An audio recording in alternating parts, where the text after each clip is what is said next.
So I was a day one player on Genshin Impact. I used to make a lot of content for the game, but I had to quit for my own sanity. But I like to check in on the community every now and then just to see what I missed. And yeah, nothing has changed like at all.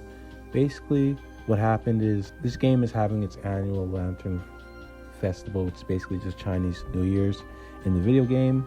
And long story short, Genshin players are complaining again, like always, basically for sticking with the game for 3 years. As MiHoYo graciously put it themselves, they gave the players 3 intertwined fates, which is like 3 wishes, not even a 10 pull. Basically 1 wish for each year, nigga. Like, that is tragic.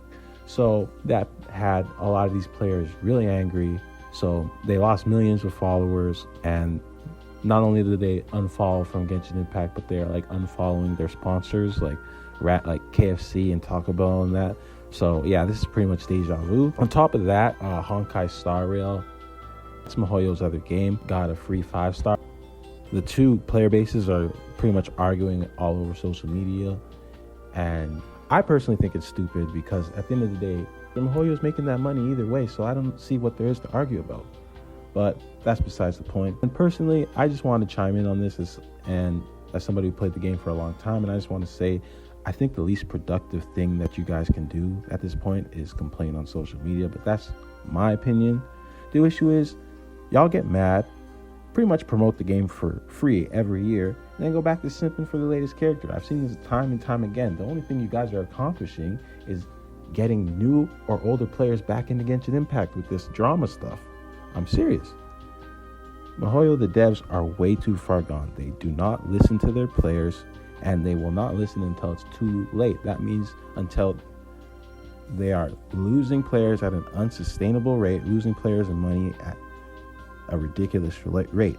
But the thing is, that will never happen because Genshin Impact is way too popular, not to mention their main audience is in China. You stopping your welcome spending but continuing to play the game is not enough, because you'll just spend later down the line when your favorite character comes out. You guys have no self-control. You're gonna simp, and you're not gonna be thinking about this 6 months down the line. So if you truly feel personally slighted by the company, take this from personal experience. There's only 2 options you have to make.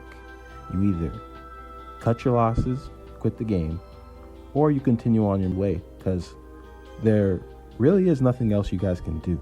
The thing is, this is why it's pointless to complain on social media. The thing is, if you're at a point where rewards and stuff like that is the only thing keeping you tethered to the game, then maybe you don't really enjoy the game that much. Because if you do enjoy the game, maybe you're new, or you just haven't run out of things to do, or you just genuinely enjoy the game and are actively playing it, you're not going to be paying attention to all this social media stuff. You're going to be playing the game. I remember when every time one of these dramas came up, I would just watch the mindless entertainment, enjoy myself, and I was too busy playing the game to care or boycott or do any of that. So yeah, this drama only serves to promote Genshin and add revenue to YouTubers' pockets. That's really all it's here for. And I want to state the fact that I'm not ignorant that it's extremely hard to kick an addiction to something that you've been habitually doing for God knows how long. But I would argue that this is probably one of the easier times to kick that habit. I mean, you got your Wuthering Waves coming out. I'm personally psyched for Grand Theft Fantasy. I don't know about y'all. There's millions of other gachas trying to capitalize on Genshin's bleeding player base. And shit, you could even play Honkai Star Rail, even though that kind of distracts from the purpose of you leaving MiHoYo to go to another MiHoYo game. Maybe I'm petty, but just off principle, I wouldn't do that. But that's just me. My point is, you have ever-increasing options in this genre, and guys look pretty unimpressed with your latest patch.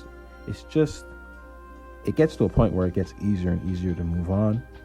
And I would take that opportunity as somebody who was really addicted to FOMO and was financially incentivized to play this game. I jumped ship. It got to the point where my apathy for the game overrid my love for it, as well as all the FOMO and any other things that would keep me from quitting. Not to mention they messed up Daya, and the community was absolutely cringe at one point. I remember during the time when I quit, there was an argument between 2 content creators.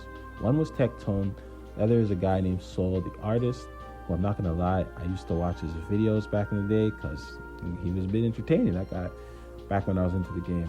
It's a bit unhinged, but it was kind of entertaining. Anyway, they were arguing about stupid random crap that didn't matter, and the whole community was paying attention. And I had realized at that point that we were not discussing new things coming in the game, like new story beats, new systems, quality of life changes, new characters. We're not talking about any of that. We're watching two men-child fight, right? So I knew I did not care about the game anymore. Like, it was over for me. So yeah, it just has to get to a point when you just don't care about the game as much as you used to, and it's that much easier to quit. And if you're not there yet, you just enjoy the game, but simultaneously want to see good things come to the game, then I would just move to China, because I don't know what to tell you. Your opinion doesn't really matter to them. That's all I gotta say. Peace.